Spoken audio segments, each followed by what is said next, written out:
राधे राधे।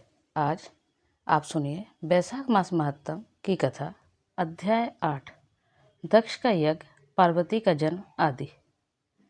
मैथिला ने कहा, हे ब्राह्मण, क्योंकि उसने जल नहीं चढ़ाया इसलिए इक्ष्वाकु का वंशज 3 बार चातक के रूप में पुनर्जन्म लिया। उसके बाद वह मेरे धाम में एक घरेलू छिपकली बन गया। निस्संदेह यह उसके कर्मों के अनुरूप है। वह इसके योग्य ही था क्योंकि उसने अपना कर्तव्य नहीं निभाया। यह कहा गया है कि वह 1 बार गिद्ध के रूप में और 7 बार कुत्ते के रूप में जन्मा। यह मुझसे अनुचित लगता है। उसने ना तो भले लोगों को चोट पहुंचाई और ना ही उसकी निंदा की और ना ही किसी असहाय व्यक्ति को, चूंकि उसने सहायता नहीं ली इसलिए उसे इसका लाभ अवश्य नहीं मिला होगा। वास्तव में उसका यह कृत्य दूसरों को परेशान करने के समान नहीं था, क्योंकि उसने उन्हें कोई हानि नहीं पहुंचाई थी। फिर बिना किसी कारण के उनका जन्म निम्न गर्भ में कैसे हुआ? मैं आपका शिष्य और प्रियतम भी हूँ, कृपया मेरी इस शंका को दूर करें। राजा द्वारा इस प्रकार पूछे जाने पर महान ख्यातिग्रस्त श्रुतदेव ने अच्छा अच्छा कहकर ये शब्द कहे। श्रुतदेव ने कहा, हे निष्पात राजा, मैं आपको वही बताऊंगा जो आपने पूछा है। वही बात शिव ने कैलाश में के निष्कलंक शिखर पर पार्वती को सुनाई थी।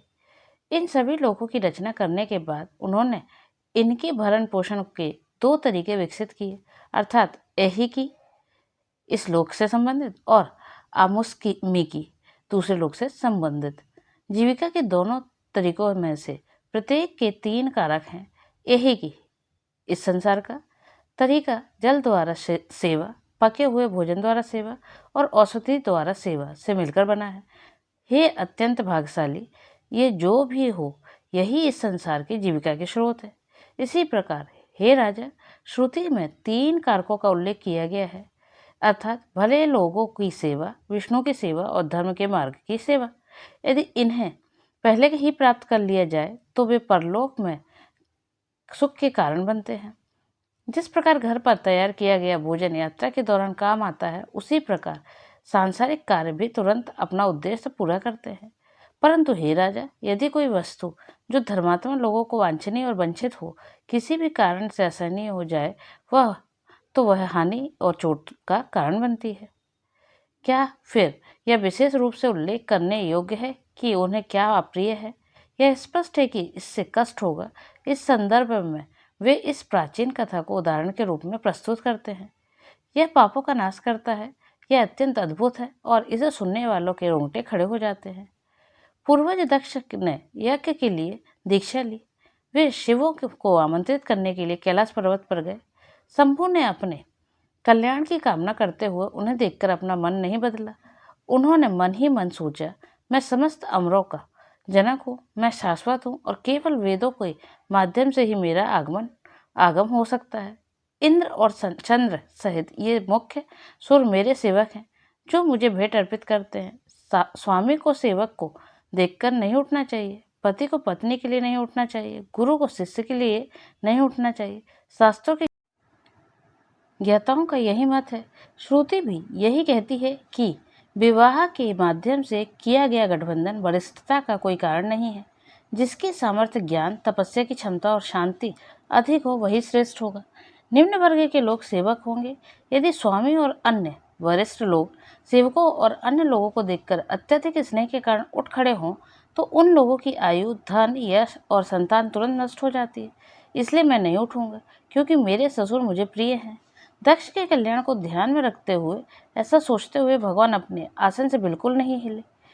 शिव को अपने आसन से ना उठते देखकर प्रजापति क्रोधित हो गए। पर्वत की पुत्री के स्वामी के समक्ष उन्होंने अनेक प्रकार से उसकी निंदा की। अफसोस, कितना घमंड! अफसोस, इस अनपढ़ निर्धन व्यक्ति का कितना घमंड! एक बूढ़ा बैल जो मात्र खाल पहन बनकर रह गया है, वही उसकी संपत्ति है।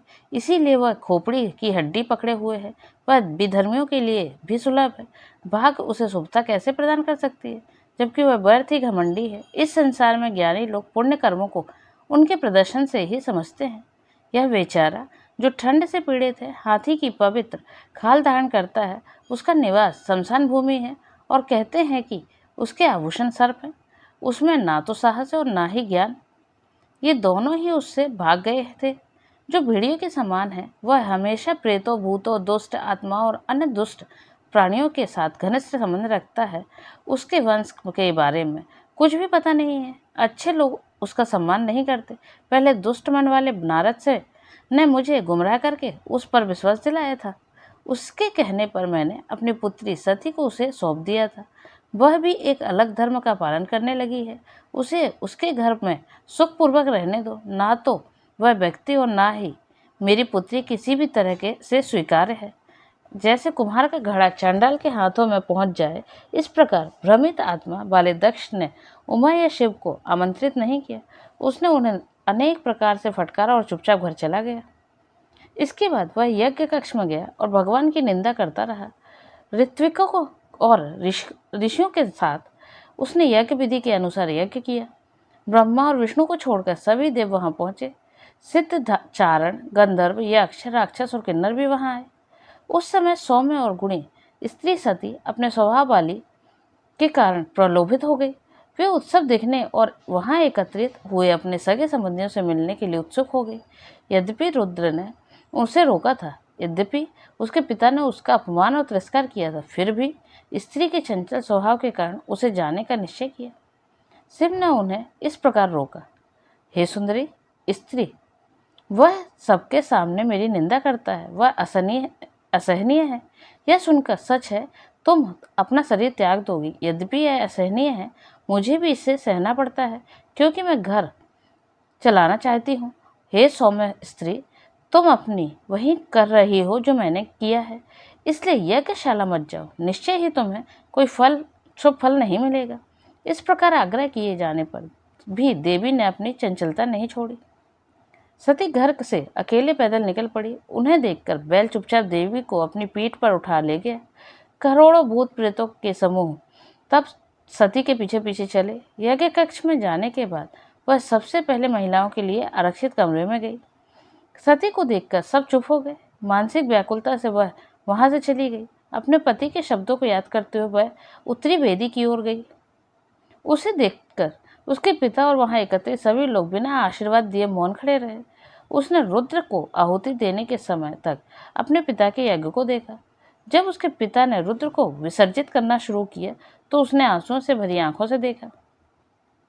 देवी ने कहा, महानुभावों का अपमान करना और उन पर अत्याचार करना सामान्यतः जन कल्याण के लिए उचित नहीं है। रुद्र संसार के रचयिता हैं, वे संसार के प्रशासक हैं, वे समस्त के अविचल स्वामी हैं। फिर भी हवेश रुद्र को क्यों नहीं दी जाती? क्या यहाँ आए अन्य लोग तुम्हारे कुकर्मों का पर्दाफाश क्यों नहीं करते? नेक आत्मा वाले लोग ऐसा व्यवहार नहीं करते। क्या भाग्य इनके विरुद्ध है? जब उसने ऐसा कहा तो भगवान पूषण हंसने लगे। भृगु, जिनकी शुभता नष्ट हो गई थी, अपनी मूछों और दाढ़ी हिलाने लगे। अन्य लोग अपने हाथ, टांगे, जांघें और कमर सहलाने लगे। उसके दुर्भाग्यशाली पिता ने उसे तरह तरह से फटकारा। यह सुनकर रुद्र की पत्नी अत्यंत क्रोधित हो उठी। यह सुनकर प्रायश्चित करने के लिए सती ने सबके सामने वेदी के मध्य में यज्ञ की अग्नि में अपने प्राण त्याग दिए। वहां बहुत शोर शराबा हुआ। प्रमथा तुरंत दौड़े और सारी जानकारी देवों को दी। यह सुनकर रुद्र अचानक उठ खड़े हुए। वे काल के समान प्रकट हुए जो संसार का संहार करने वाले हैं। उन्होंने अपने जटाओं का हाथ से उखाड़कर जमीन पर पटक दिया। इससे विशाल शरीर और 1000 भुजाओं वाले अत्यंत शक्तिशाली वीरभद्र प्रकट हुए। उन्होंने काल के समान तेज धारण कर लिया जो ब्रह्मांड का संहार करने वाले हैं। श्रद्धापूर्वक हाथ जोड़कर उन्होंने हारा से कहा, मुझे इस कार्य में लगाइए जिसे के लिए मुझे सृजित किया गया है। यह सुनकर क्रोधित शिव ने अपने सामने खड़े वीरभद्र से कहा, दक्ष का वध कीजिए जिससे मेरी निंदा की है और जिसके कारण मेरे प्रिय पत्नी ने आत्महत्या कर ली। शक्तिशाली प्रेतों और आत्माओं के समूह भी उसके साथ चल जाए। भगवान के आदेश पर वे सब यज्ञ स्थल पर गए। उन्होंने वहां सभी महान वीर देवों, असुरों, मनुष्यों और अन्य लोगों पर प्रहार किया। जटाधारी वीरभद्र ने हंसते हुए पूषण के दांत तोड़ दिए। उन्होंने दुष्ट स्वभाव वाले भृगु की मूछें उखाड़ दी। शक्तिशाली वीरभद्र ने पहले से ही चोट पहुंचाए गए विभिन्न अंगों को काट डाला। उन्होंने दक्ष का सिर काटने के लिए बहुत प्रयास किया। ऋषियों के मंत्रों द्वारा उसके सिर की अच्छी तरह रक्षा की गई थी, इसलिए उसे बलपूर्वक काटा नहीं जा सका। यह जानकर हारा स्वयं वहां आया और उस दुष्ट का सिर काट डाला।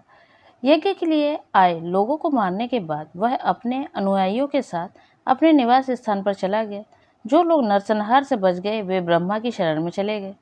ब्रह्मा उनके साथ कैलाश शिव के निवास स्थान पर गए। उन्होंने अनेक प्रकार के शब्दों से रुद्र को शांत किया। भगवान उनके साथ यज्ञ कक्ष में गए और यज्ञ के में आए सभी लोगों को पुनर्जीवित किया। तब शिव ने ख्याति को दक्ष का बकरे का सिर दिया। बकरे की दाढ़ी उन्होंने श्रेष्ठ आत्मा वाले भृगु को दी। उन्होंने पूषण को उसके दांत वापस नहीं दिए, बल्कि उसे बिना दांतों के आटा खाने में सक्षम बना दिया। शिव ने उसके कुछ विकृत अंगों को सीधा कर दिया। उन सभी के कल्याण को प्राप्त किया। ब्रह्मा और शिव ने श्रेष्ठ आत्मा वाले का यज्ञ पहले की तरह पुनः आरंभ किया। यज्ञ के अंत में सभी देवता अपने अपने धर्मों को चले गए। रुद्र ने ब्रह्मचर्य का कठोर व्रत लिया और गहन तपस्या की। रुद्र ने गंगा नदी के किनारे पुन्नाग वृक्ष की जड़ में गहन तपस्या की। पवित्र देवी सती, जो दक्ष की पुत्री थी, ने अपना शरीर त्याग दिया और मेना और हिमालय की पुत्री के रूप में पुनर्जन्म लिया। वे उनके निवास स्थान में पली बढ़ी। उस समय तारक नामक एक महान असुर ने घोर तपस्या करके ब्रह्मा परमेष्ठिन को प्रसन्न किया। उन्होंने यह वरदान प्राप्त किया कि वे देव, असुर, मनुष्य और नाग सभी प्रकार के शस्त्रों और शक्तिशाली अस्त्रों से भी उन्हें नहीं मारा जा सकता। रुद्र को के पुत्र को छोड़कर दैत्य को कोई भी नहीं मार सकता था। ब्रह्मा, जो जगत के दादा हैं, ने उन्हें यह वरदान देते हुए कहा, ऐसा ही हो, क्योंकि रुद्र के ना तो पुत्र थे और न ही पत्नी। वरदान प्राप्त करके राक्षस अपने निवास स्थान पर लौट गया और संसार का परेशान करने लगा। उसके निवास स्थान के में फर्श आदि की सफाई के लिए काम के लिए देवता उसके सेवक बन गए और देव स्त्रियां उसकी दासियां बन गई। जब उससे पीड़ित देवताओं ने ब्रह्मा की शरण ली, उनके द्वारा वर्णित पीड़ा को सुनकर ब्रह्मा ने सुरों से यह कहा, हे सुरों, वरदान देते समय मैंने दुष्ट को यह वरदान दिया था कि रुद्र के पुत्र के सिवा कोई उसे मार नहीं सकता। पूर्व में रुद्र की पत्नी सती ने यज्ञ में अपना शरीर त्याग दिया था। उनका पुनर्जन्म हिमालय की पुत्री के रूप में हुआ है। वे पार्वती के नाम से जानी जाती हैं। रुद्र हिमालय की चोटी पर कठोर तपस्या कर रहे हैं। हे जगत के स्वामी, रुद्र और पार्वती का मिलन कराओ। फिर देवों के स्वामी देवेंद्र के निवास के में पाक के दंडदाता के ने धीसन के साथ वहां एकत्रित हुए प्रमुख देवताओं से परामर्श किया। अपने कार्य के लिए उन्होंने नारद और स्मरा को याद किया। वे वहां आए और बल के शत्रु से ये शब्द कहे, कृपा पूर्वक हिमवान के पास जाइए और उन्हें अपने शब्दों को से ज्ञान दीजिए। आपकी पुत्री सती थी, जो दक्ष की पुत्री और हर की पत्नी थी। उनसे विमुख होकर वे 10 कन्या सहेलियों के साथ आपके शिखर पर तपस्या कर रही हैं। मृत भी आपके शिखर पर तपस्या कर रहे हैं। उनकी प्रियतमा को मृत की सेवा में लगाइए। यह निश्चित रूप से उनकी पत्नी बनेंगी। केवल वही उनके पति होंगे। इंद्र के निर्देशानुसार नारद पर्वत पर गए और देवेंद्र के निर्देशानुसार सब कुछ किया। इसके बाद इंद्र ने कामदेव को बुलाया और उनसे यह कहा, देवों के कल्याण और मृत के हित में बसंत ऋतु के साथ रुद्र के तपस्या वन में जाइए। बसंत के उन गुणों को प्रकट कीजिए जो हृदय में प्रेम और की भावना उत्पन्न करते हैं। जब देवी पार्वती मृत के निकट हो, तब अपने बाण चलाकर भगवान को उनकी ओर आकर्षित कीजिए। जब उनका मिलन हो जाएगा, तब हमारा कार्य शीघ्र ही पूर्ण हो जाएगा। ऐसा आदेश मिलने पर स्मरण ने ऐसा ही होगा और तुरंत चल पड़ा। वह रति, बसंत और अपने पूरे दल के साथ उस जंगल में गया। अपनी शक्ति के बल पर उसने उस खूबसूरत जंगल में एक कोमल हवा के सहारे असमय बसंत ऋतु का निर्माण किया। एक बार देवों के स्वामी पार्वती की सेवा से प्रसन्न हुए। उन्होंने उन्हें अपनी गोद में लिया और उनसे कुछ कहने लगे। स्मरा ने सोचा कि अब देवों और उनकी प्रिय पत्नी के मिलन का समय आ गया है। उन्होंने अपना सुंदर और कोमल धनुष उठाया और हारा के पीछे खड़े हो गए। एक पेड़ को आड़ बनाकर उन्होंने एक बाण चलाया। उन्होंने दूसरा बाण भी तैयार किया और उसे चलाने के लिए बलपूर्वक आगे बढ़े। मन में व्याकुल होकर मृत सोचने लगे, मेरा मन इस प्रकार बिल्कुल भी विचलित नहीं होगा, इसे किसने दूषित किया है। व्यथित होकर उसने मुड़कर देखा तो कामदेव उसके बगल में खड़ी थी। अत्यंत क्रोधित होकर उसने माथे पर स्थित अपनी आंख खोली और देवी को अपनी गोद से दूर कर दिया। उसकी आंख से प्रचंड अग्नि निकली, जिससे समस्त लोगों को भयभीत कर दिया। उसी अग्नि से मनमथा अपने धनुष सहित तुरंत जल उठे। अपने कार्य की पूर्ति देखकर और स्वयं को दंड मिलने की आशंका से देव, बसंत और रति स्वर्ग भाग गए। देवी भयभीत हो गई। उन्होंने अपनी आंखें बंद कर ली और दूर भाग गई। स्त्री की उपस्थिति से बचने के लिए मृत वहां से गायब हो गया। इंद्र, जो रुद्र को प्रसन्न करने और साथ ही उनके हित में कुछ करने की इच्छा रखते थे, उन्हें दुर्भाग्यपूर्ण परिणाम प्राप्त हुआ। जो व्यक्ति किसी को अत्यंत अप्रसन्न करता है, उसे बुरे परिणाम की ही अपेक्षा करनी चाहिए। अतः मंदबुद्धि इक्ष्वाकु का वंशज, जो सदा संत व्यक्तियों को प्रतिकूल था, ने भले लोगों की सेवा का वह अनुष्ठान नहीं किया जो वह उसे स्वयं के कल्याण के लिए लाभकारी होता है। उन्हें घोर कष्ट सहना पड़ा और वे निम्न वर्ग में जन्मे थे। अतः अच्छे लोगों की सेवा करनी चाहिए, जिससे सभी उद्देश्य पूरे होते हैं। स्मार ने रुद्र को अप्रसन्न करने वाला कार्य किया था, इसलिए उसे अपने अगले जन्म में बहुत कष्ट भोगना पड़ा। यद्यपि वह एक महान स्वामी था। जो लोग दिन रात इस पुण्यकारी कथा को सुनते हैं, वे निसंदेह जन्म, मृत्यु, वृद्धावस्था आदि के बंधनों से मुक्त हो जाएंगे। इति स्कंद पुराण अंतर्गत वैशाख मास महत्तम अध्याय 8 संपूर्ण।